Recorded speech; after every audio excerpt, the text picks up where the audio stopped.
na ebidensya si Congressman Pantaleon Alvarez kaugnay sa umunoy pamimigay ng ayuda kapalit ng pirma para sa People's Initiative. Ang itinuturo niyang nasa likod ng inisyatibo si House Speaker Martin Romualdez. Nakatutok si Tina Panganiban Perez. Ako, buti pa ito si Alvarez. Atapang nga tao, hindi atakot. Hindi mo kang proyekto. Meron nang nakalap na ebidensya na si Tambaluslos ang nasa likod ng PI Initiative o Tambaluslos Initiative. Ipakulong mo, Brad. Ay, sorry. Kagalang-galang na Alvarez. Ipakulong nyo po yan. Bawal po yan. Illegal po yan. May ebidensya. Remember this. Kahit si Amy Marcos may ebidensya laban kay Tambaluslos. It's about time. Paikutin natin ang gulong. Sila naman ang kasuhan. Oh, di ba?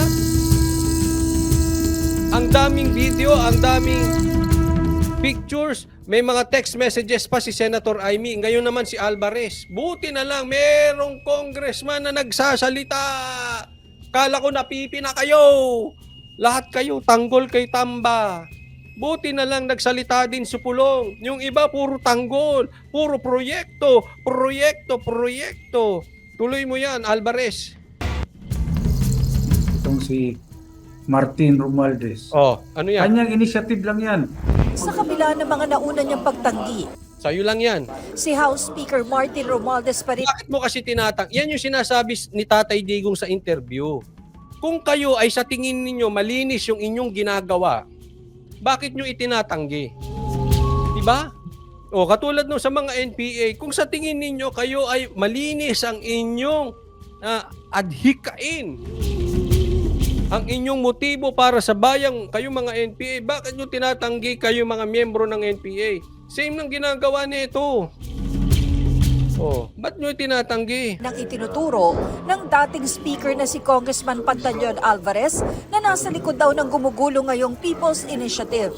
May mga nakalap na raw siyang ebidensya ukol sa umunoy pamimigay ng ayuda kapalit ng pirma na gagamitin daw niya sa petisyong plano niyang ihain laban sa People's Initiative. Habang ginagawa nila yung mga pagpapapirma ngayon, dinodocument ko rin. Pini Anita Go, in a fishing village in an island, Leyte, people used to be in the streets near the market. Oh, now no one stays in the street after 8 p.m. sa Leyte. Oh, takot na ngayon eh. Wala na. Oh, alam ko na i-experience nyo yan. Nasa probinsya din ako eh. Oh, di ba? Takot ka na ngayon? Oh no. Minsan nga after ng live ko, minsan masakit yung balakang kasi pag matagal ka nakaupo, masakit eh, di ba? Gusto kong magpa-massage. Kaya lang, kakatakot na ngayon. Lumabas. Delikado. Huwag na kayong lalabas ng gabi. Para pagdating ng oras, kung kinakailangan ako mag-file ng petition din sa Supreme Court, Kahit si Wag na. I-file mo na yan, Alvarez. Honorable Representative Alvarez, i-file mo na yan, ha? I-file mo na yan. Alam mo, dapat na nga kasuhan eh. Kaya lang, walang matapang. Buti pa kayo. Dalawa ni Pulong nagsasalita. Kasuhan nyo yan. Ako ha, mga Brad, sa mga Davao, wag po natin kalimutan yung mga ganitong tao. Si Pimentel, nagugustuhan ko na ngayon eh. Medyo dati, ano yan eh, parang iba kulay niyan. Pero ngayon, alam mo naman tayo, nakatingin tayo sa issue, hindi sa tao eh. Ang ganda ng mga bakbak ngayon ni Pimentel. ng oras, kung kinakailangan ako mag-file ng petition din sa Supreme Court, Kahit si Senator Coco Pimentel, tila kumbinsidong may kinalaman sa PI ang speaker. Kaya panawagan niya sa pinsan ni Romualdez na si Pangulong Marcos. Bakit papayagan ng presidente na mabulabog yung administration niya ng ganitong issue na People's Initiative pa na parang ginamit ng mga members of Congress ang mode for the people? The president should have nipped this in the bud. Ibig sabihin, no, nip this in the bud. Ibig sabihin, simula pa lang, President Marcos, simula pa lang bakbakan mo na to. Huwag mo nang palusutin to. Ha? Ayaw naming lumubog kayo kasama nitong mamang ito. Ha?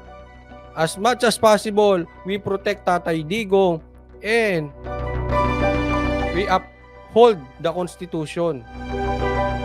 Bakit nyo paguguluhin? Subukan namin makuha ang panig ni Romualdez, pero ilang beses na rin niyang pinagdiinang hindi niya utos ang People's Initiative. So you didn't give any orders po? Si Albay Wala kang order, pero kayo lang ang may gusto niyan, Kamara. Ayaw ng Presidente, ayaw ng Vice President, ayaw ng Senado. Kayo gusto nyo. Sino nag-utos niyan? Wala. Taong bayan. Lokohin nyo kami. First District Representative Ed Selagman, pinag-aaralan namang maghain ng petisyon sa COMELEC. Krimen anya ang napapaulat na umano'y pamimili ng pirma. Sa Bohol naman, hinihimok ni Natalibon Bishop Patrick Daniel Parcon at Tagbilaran Bishop Alberto Uy ang publikong huwag magpaloko sa mga nagpapapirma. Alam mo, ako naniniwala ako sa sinabi ni Lagman. Bagamat hindi rin ako pabor sa mga tayo niya kasi galit din sa Duterte yan.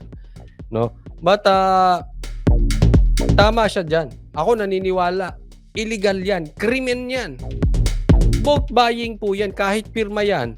Para kang bumibili ng boto para amyendahan ng batas. Ano yan? Krimen. Sampahan nyo ng kaso.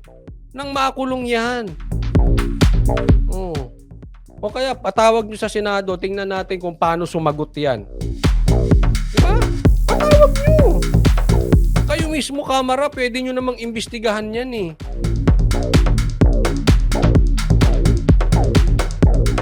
Sa PI. Ang isang nagsusulong sa PI, iginiit namang walang kinalaman ng speaker sa pangangalap nila ng pirma. Siyempre, ilalaglag mo ba yung boss mo? Di ba? Natural, itatanggi mo yan. Gusto mong tapyasin ka dyan. Sinong papasahod sa inyo? Diba? O, tanong ko sa iyo, Brad. Kung mapatunayan ni Aimee, lumabas ang kanyang ebidensya, lumabas ang ebidensya rin ni Alvarez, at makukulong si Tamba, are you willing to go inside with Tamba? Oh. Are you willing to go to jail kung napatunayan bumili nga ng boto at nasa likod si Tamba? Kasi tinatanggi niya eh. Naiintindihan natin, normal yun.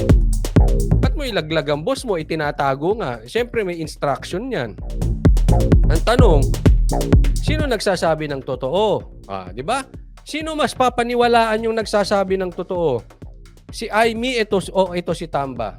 Si Alvarez ito si Tamba. Si Pulong ito si Tamba. Si Sara ito si Tamba. Si PRRD ito si Tamba. Tandaan nyo, naglabas sila. The Baweños are not for sale. So ibig sabihin may ebidensya sila. Brad, are you willing to go down with Tamba? Are you willing to go to jail just in case mapatunayan? Yun ang natin dyan. Wala naman na direct involvement sa speaker. Nax. As you will recall that Hindi, tanong. Kayo na sumagot. Naniniwala ba kayo sa mamang ito? Pati sa manunood ng replay, naniniwala kayo. Walang involvement si Tamba. Ilang kayo nagsasabi? 3. siya lang ay hinahayaan niya lang itong proseso na dumaloy and let the natural course of it. Hindi kami pinanganak kahapon. Siya nga gusto yan eh. Sasabihin, hindi porket gusto niya, nasa likod siya. Sige, kwento mo yan. Bida ka dyan. Basta kami, hindi pinanganak kahapon. Takes its course. Handa rin daw silang harapin ang mga petisyon laban sa People's Initiative. Para sa GMA, Handa kayo. Sana handa rin kayong lumubog galing kasama niya. Sabi ni Mario Merez, sinungaling yan. Di yan mukhang pera din yan. The Great Pretender. Kerr Kasami. The Great Pretender. Sabi ni Kerr Kasami. Alexis, sabi niya, sobra nagpapasikat yan sa boss niya. Hi everyone, sabi ni Buhay Canada. Napakasinungaling naman yan. Yung mata niya kung saan tumitingin. Diba? Accurate nga ibinalita natin dito. 1% lang daw ang may gusto dyan sa chacha na yan, sabi ni Jason. Sa akin, I agree with him. Tapos, ang kapal ng muka, itinutuloy pa. So kung hindi kayo, pero gusto nyo, tapos 1% lang, ano yun? Huwag nyo nang ituloy. Ganun na lang. Sige, hindi nyo aminin. Huwag nyo na lang ituloy. Kasi ayaw ng taong bayan eh. Sabi ni Dailan, panoorin nyo yung film na Idiocracy. Ang mga tao doon ay puro mukhang pera at ang futuristic fiction. Nangyayari ito ngayon sa Pilipinas. Nako. Sabi ni Ganri, tanga yan nagsasalita na walang alam si Tambaluslos sa PI. Katulad din siya sa utak Tambaluslos. O next topic po tayo.